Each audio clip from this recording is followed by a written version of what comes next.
સુરત ગ્રામ્ય પોલીસ દ્વારા ચલાવવામાં આવી રહેલા આઈ stand strong against drugs campaign હેઠળ ઓલપાડ પોલીસને મોટી સફળતા મળી છે। પોલીસે દેરાળ ગામની સીમમાંથી બે ઈસમોને મોટરસાયકલ પર ગાંજાની હેરાફેરી કરતા રંગેહાથ ઝડપી પાડ્યા છે। પોલીસે કુલ રૂપિયા 2,47,730નો મુદ્દામાલ જપ્ત કરીને કાયદેસરની કાર્યવાહી હાથ ધરી છે। આ સાથે જ ઓલપાડ પોલીસ હેડ કોન્સ્ટેબલ અશોકભાઈ ગણપતભાઈને બાતમી મળી હતી કે કાળા રંગની સ્પ્લેન્ડર મોટરસાયકલ પર બે ઈસમો ગોઠાણ રેલવે સ્ટેશનથી ગાંજાનો જથ્થો લઈને દેલાડ ગામ તરફ આવનાર છે। આ બાતમીના આધારે પોલીસે ઉમરા ગોઠાણ બ્રિજ વચ્ચે વોચ ગોઠવીને શંકાસ્પદ બાઇક સવારોને અટકાવીને તપાસ કરતા તેમની પાસેથી વનસ્પતિજન્ય નશીલો પદાર્થ ગાંજો મળી આવ્યો હતો।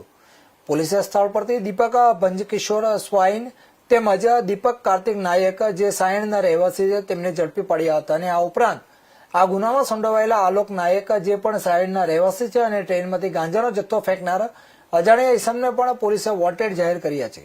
આ સાથે જ પોલીસે ગાંજો રૂપિયા 3.745 કિલોગ્રામ જેની કિંમત રૂપિયા 1,87,250, મોટરસાયકલ હીરો સ્પ્લેન્ડર કિંમત રૂપિયા 40,000 તેમજ મોબાઈલ BNN કિંમત રૂપિયા 20,000 રૂપિયા મળીને 480 મળીને કુલ 2,47,730નો મુદ્દામાલ કબજે કરીને વધુ તપાસ હાથ ધરી છે।